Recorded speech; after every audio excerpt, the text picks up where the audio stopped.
Welcome to Career and Leadership Real Talk, the no-nonsense guide for ambitious managers who want to have more impact and progress their career. I'm Pamela Langan, a job search coach and expert CV writer specialising in helping frustrated professionals land the jobs and pay rises they know they deserve. And I'm Jackie Jagger, a leadership and mindset coach specialising in helping newly promoted and new to role leaders to avoid the dickhead trap and lead with confidence. Between us, we've helped hundreds of leaders and managers to find new roles, take ownership of their careers, and handle the challenges that job searches and leadership responsibility inevitably bring. And now we're joining forces to share with you what we know has worked for our clients. Hello and welcome to this week's episode. Today, we are discussing the importance of feedback and its role in your personal and professional growth.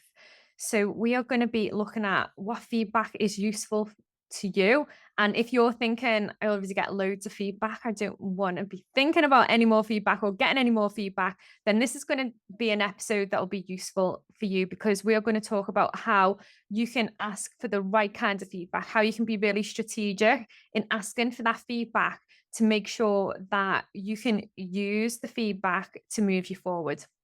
So we are going to get stuck in, because I know Jackie's got loads of good stuff that she's going to share around how you can ask for feedback that will be useful. So should we start with maybe the definition of feedback and why it's so important for personal and professional growth?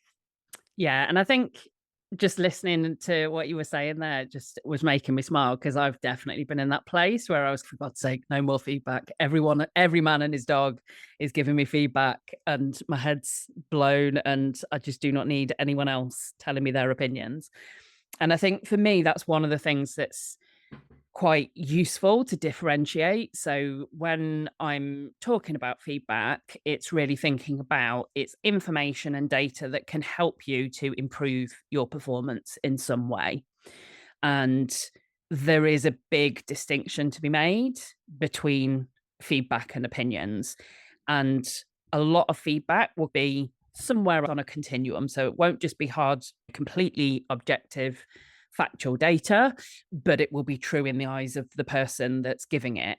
And I think if you can really learn how to get feedback that is useful to you, that's one of the skills, is that what you do is you find that more of the feedback you get is more useful to you, is more specific, is more objective, and less of it is that really generalized. So you can get to a point of being able to filter and start to really mine and use the stuff that can help you to learn and grow, but also you can put some distance between you and the stuff that does blow your head a little bit, where it's every man and his dog with an opinion, which I'm sure all of us that have been in a corporate environment probably relate to, being subjected to millions of opinions and you're just like, and which one am I meant to listen to?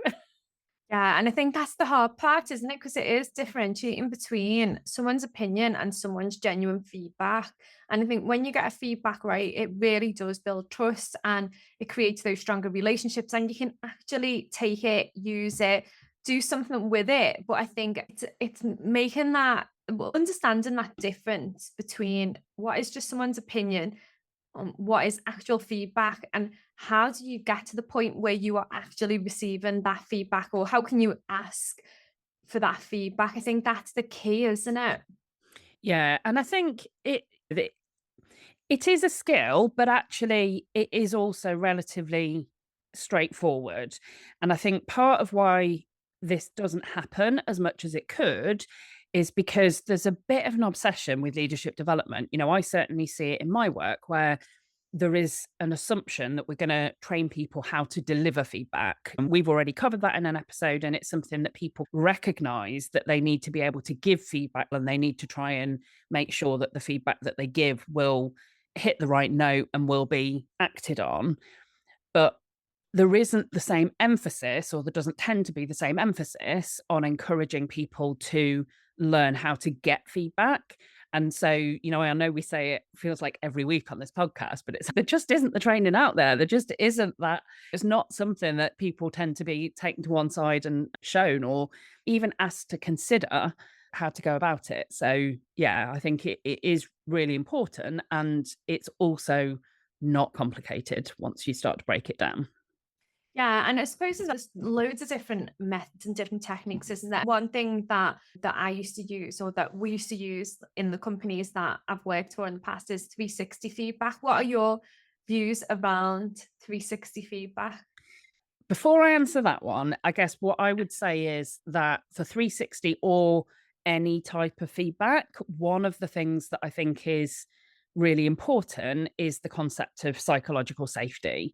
For feedback to make a difference, whether it's you being on the receiving end or you giving feedback to somebody else, for feedback to make a difference, the person that is on the receiving end of feedback needs to feel safe with receiving that feedback, needs to feel that it is not a threat to them, that somebody else holds that opinion. And I think that's where so many pieces of feedback go wrong, is where it activates that threat response. Where if you use language or you talk about things that create a trigger for somebody, that's when that kind of threat response gets activated. And then people are into a different mindset, and any type of feedback isn't going to be that helpful.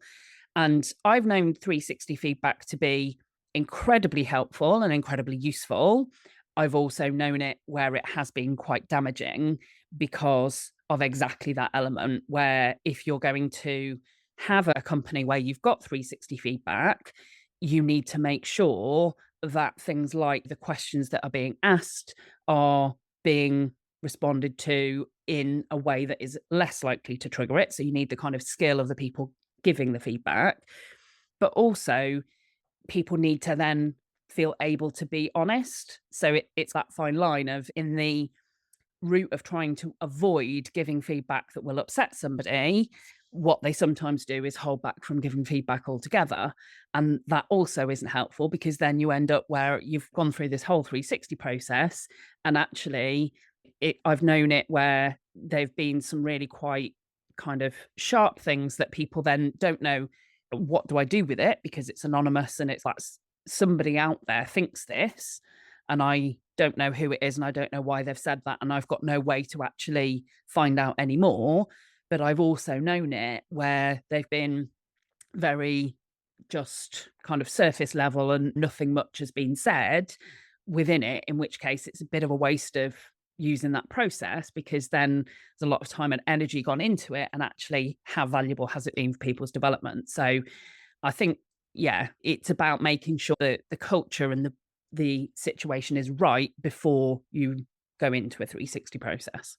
Yeah, and I think I think any feedback process is hard, isn't it? Because most companies will encourage feedback to a certain extent. And then I know in the past when I was asked to give 360 feedback to my manager, and I was really reluctant to put on, there was like three negative things and three positive things. And it was like, okay, we can do the positive things because positive things are easy, but then the negative things, or the areas for improvement, as they were called, it was a lot harder because you knew that whatever you put, they know it's going to be you. And it's almost like, do you have that conversation with them beforehand? Can you even have that conversation? Are they approachable? How will they take it? Will they know it's me? And all of this stuff. And I honestly, I used to dread it. And we used to do it every single quarter. And it used to give me sleepless nights because I'd be thinking, like, what is the best way to handle this? And I suppose, like, for most people, listeners, probably similar, isn't it? Like, just thinking, "Oh, I'd rather not give that feedback."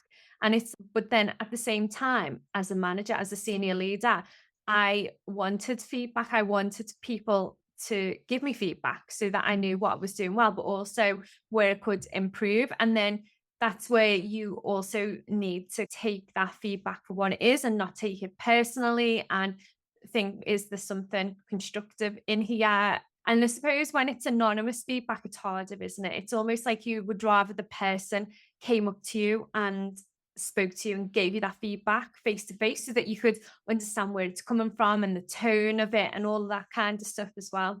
Yeah, absolutely. And that's the thing. I think with 360, there's a lot to it. And I think a lot of it often depends upon the skill as well of whoever facilitates the conversation and kind of almost how that process comes to a conclusion. So, in an ideal world, you would have a situation where there aren't any surprises. What's coming up in 360 is stuff that has already been discussed. And actually, I've done it before as part of a senior leadership team, where what we did was we actually all initialed all our own comments and we had that conversation between us before we went into it for exactly that reason, where we said, do you know what? If we all commit to doing this, then we all know where those comments have come from. And what that means is that then if there are things that come up as a surprise or we don't really understand, then we can have that conversation with the individual. That worked really well. And it's unusual, I think, for that kind of culture to be in place where everybody involved feels okay with that.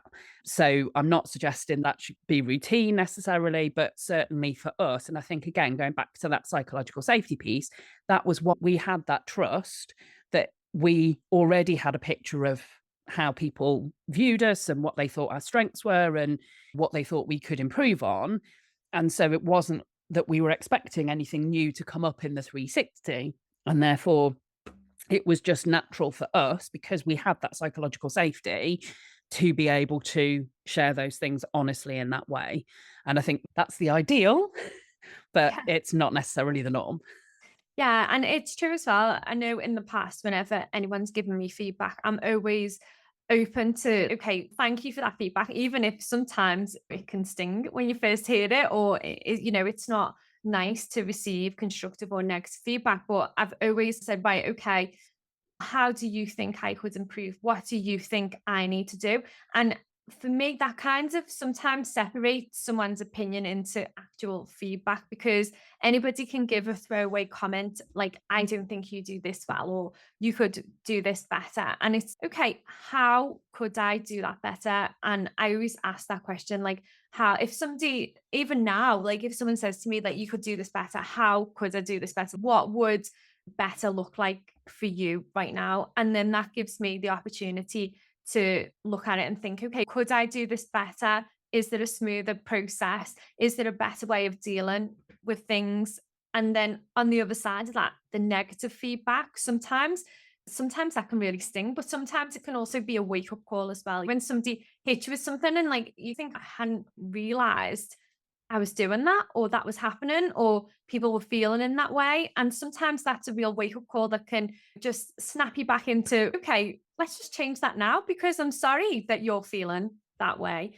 I think it can be really useful, can't it? Yeah. And as you were saying that, it reminded me of early in my career, I had an example where I had my performance review with my boss, and I have always prided myself on being really customer service focused and customer centric. And I remember him rating me lower for customer service. And I was, whoa, hang on. I'm really focused on the customer. And I felt that I was. But his point was that we'd had a complaint in that period that we were reviewing, and that customer left with a negative impression.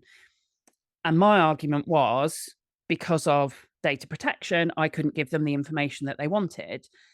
And his argument back was, you might not have been able to give them the information that you wanted, but you should have been able to find a way to leave that customer with a positive impression before they left. And that was a really good example of one that really stung for me at the time because I really valued customer service and I thought I was good at it. But it really shifted my perspective of truly what could I have done. And I think there's a couple of things that meant that that feedback was really useful for me.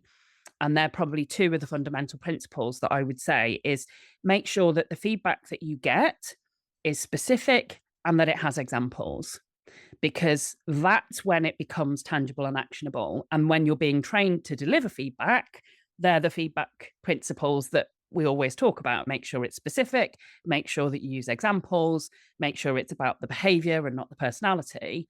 And you can maximize the chances that the feedback you get is useful if you use language that directs or guides people to give you specific examples. So I think your example that you gave of, okay, but how could I have done that better, is a really good example of a response that will get you to something that you can act on rather than leave you whirring around in your head about what does this person mean by this, what are they actually thinking, I disagree with them, all of that kind of subjective stuff, and kind of takes it to a thing of curiosity of, okay, what's prompted you to say that, what examples can you give me, what is there that you would expect to see or like to see differently. So I think when you're wanting to get feedback that will help you to develop, you can really use that to your advantage, because rather than say, on, I don't know, a report that you've done or a presentation that you've done, rather than say, have you got any feedback for me? Or what did you think? Which is very general, then you can really think about, what do you want? Was it about your delivery style? How do you think I delivered that particular presentation? How do you think I handled myself when questions were asked at the end? Were there any examples of things that you think I could have done better in that situation? And that will get you to a much more specific, tangible, actionable piece of feedback that you can use for your development, rather than just giving people carte blanche to just tell you anything and everything that they think. Yeah, and I suppose that's where you're going to lean into getting really strategic about gathering that feedback, asking those questions, and getting the feedback for the right things rather than if you ask somebody for general feedback. Most of the time, it will be an opinion, won't it? Because you haven't asked specifically. And if people aren't experiencing giving feedback, or put the question back on you and say, which area would you like feedback in? If that's not if they're not experiencing that area, then the chances of them doing that are pretty slim. You hardly ever hear that. If you say to somebody, "What did you think?" hardly anyone will say, "Which bit do you want me to feedback on?" So it's definitely better to be strategic and ask those questions, and think about the areas that you do want to develop, because if you know you're already good in certain areas but you need to develop in others, then just focus on the areas that you need to develop, because you can't deal with everything at once. You just need to pick the real areas of focus and focus on those. And I suppose as well, one of the key things is that fine line, isn't it, between asking for the feedback without it letting it crush your confidence. So how would you advise doing that? And I think this, in honesty, is probably one of the things that often stops people from asking for feedback. And certainly I've been in that place where I really didn't want to ask for feedback, because if you're so used to people giving you advice, opinions, all of that, it can feel overwhelming, and it can also feel really risky. It feels you're inviting people to judge you or to give you their judgments, and that can feel really hard. So I think the crucial thing is to keep it specific and ask people for examples. And the other thing, which I think is harder, is to really keep in mind the difference between people's opinions or advice and kind of what their intention is. Because what happens is, I think there will generally be certain people who want the best for you, they respect you, they like you. You work with those people first and ask them, because that is less likely to feel hard to hear than it is if you go all in there and ask for feedback from someone who you don't know what their opinion is. And it could go either way, that somebody has already given a kind of opinion before. And I think the other thing I would say as well is just be mindful of, when you are on the receiving end of feedback, if the feedback is basically telling you to do it more like they would do it, or telling you to be more like them, that's a sign that it's an opinion. And that is not a sign that you necessarily need to act on it. It's a sign that there is a difference between you, and that's okay. So people will often get things like, you're too quiet, you're too loud, you're too this, you're too that. And often what that means, that, the managers that will go through things with red pen and change words because it's not written the way that they would do it. That's not a sign that you should write more the way that they would do it, or be louder because they said you're too quiet. That's feedback about your personality. Too loud, too quiet, too this, too that. And if it's about your personality, move on from it, because personalities are different and unique. And that is not helpful to start to try and act on that, because all you're trying to do then, going back to our discussion on the previous episode about confidence and masking it, is you're chopping and changing, trying to be more of what you think other people want you to be rather than being more of who you really are. And that is a recipe for ruining your confidence. So it's okay to acknowledge somebody can have that opinion. They can think that you're too quiet, but that doesn't mean you are too quiet. It's not an objective fact. And if you then want to, you can ask and make that more tangible and say, so what examples are there of when being too quiet has, in your view, been an issue for me? What would changing it, A, look like, and B, what would it deliver for me? What examples are there of times and places? Because anything that's relating to your personality is liable to crush your confidence. But if you can then translate to, okay, what's the intent behind this? If it's somebody that is giving me this and I think that they have got the right intent and they do want the best for me, but it still feels like it's damaging my confidence, then what you can do is start to explore some of that. Okay. And sometimes what that does is people are kind of like, well, actually, no, maybe that's not the case. Or they might be able to give you examples of where behaving in a way that currently isn't as natural to you because of your personality could be beneficial. Great. Then you've got something to work with. Yeah, and that's when feedback becomes really powerful, isn't it? Because when you can use it to identify your areas of improvement and develop your skills or develop new skills, that's when you're going to achieve more success in your career and your life generally. Because so many times in life, as well as within your career, where people will offer feedback and opinions, and you can question them further on it and be more strategic, and it will make a massive difference, because I think as well, it's a really good way of building authority as well. You know, when you are in a role and you're trying to raise your profile, being able to request feedback and act on feedback and question feedback, really, it sets you apart, doesn't it? Because not many people can do that. Could not agree with that more. I think that's another aspect. Potentially, sometimes don't want to ask for feedback because they want to see, again, going back to masking, want to seem as if they're already confident. But when you truly are confident and you're okay in your own skin, then asking for feedback feels less painful. So often, when the people that do ask for feedback consistently, rather than coming across as having less credibility, actually come across as being the ones who have got that kind of grounded sense of confidence and self esteem, and they're okay with it. And I think, especially, the people to ask is your own team. When you're a leader or manager, being able to be open with your team about, I am not brilliant at everything. I know that I'm not brilliant at everything. What could I do better as your manager? What else do you want to see from me? What are examples of ways that previous managers have got the best out of you that I maybe haven't tapped into yet? Those are some examples of questions that you can use as a manager during one-to-ones or performance reviews. And if you're able to do that in a conversational way where somebody feels like they've got the time and space and that you're going to listen and act on what they say, that's incredibly powerful.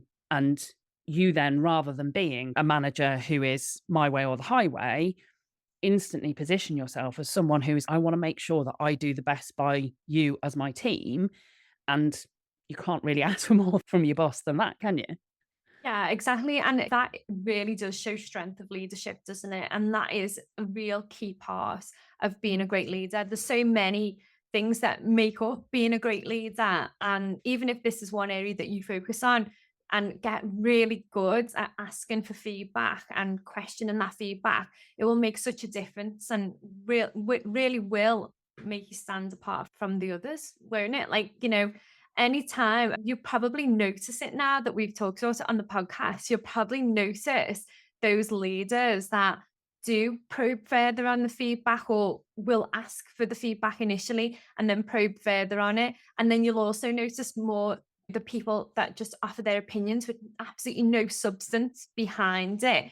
And it'll be really interesting when you don't think of something for a while and then all of a sudden you hear about it and it comes up more and more, and you're like, oh, and you observe it from a totally different viewpoint. And I absolutely love that. And I think you're absolutely right. People will see that happening in meetings, discussions, conversations, and what have you. And it'll be your little secret to smile to yourself as you're watching it happen and unfold in front of you. But yeah, I guess that's probably the one thing I would want people to take from this, is that getting feedback does not have to be painful, because the other thing to say that we haven't really delved into as yet is often when you get better at asking for feedback, what you'll find is that you get more reassurance. And I think what holds people back is that fear, like you were talking about, of it could crush my confidence. But if you do it in the right way, more often than not, you'll get reassurance. You'll get people agreeing that, yes, that was really helpful, or giving you examples of things that you've done well that you can then use to repeat that and to feel like you're on the same track. And I had a friend who was in very senior contract roles and was working with a client for quite a while and had this kind of real dearth of feedback, plucked up the courage and had this conversation and was, look, I'm feeling like I do not know, I do not get a sense at all of how you think I'm performing. And obviously, if you're in contract roles, then that your circumstances could change very quickly. Companies could just get rid of you if they don't feel you're doing a good job. And the person was like, we think you're amazing. That's why we haven't given you any feedback, because there's nothing for you to improve on. So often it can be a case of no news is good news. And when you actually start to solicit and ask for feedback, what you get is the reassurance that you didn't realize how much of an impact it would have, but that can really feel good. So yeah, definitely would encourage you as listeners to get out there and to just start with the conversational stuff. Start with, when you get feedback, asking people to be specific and give examples and find ways to do it, and start small, because it doesn't have to be a big thing where you go on this massive campaign to get every piece of feedback known to man. You can start with some of those conversations, like I say, with your team, of what else could I do, with your boss? What else could I do to show you that I'm ready when the next opportunity comes along? And you'll start to then find that you get answers and you just get a much clearer picture of how you're performing, where you're going, what else you could be doing.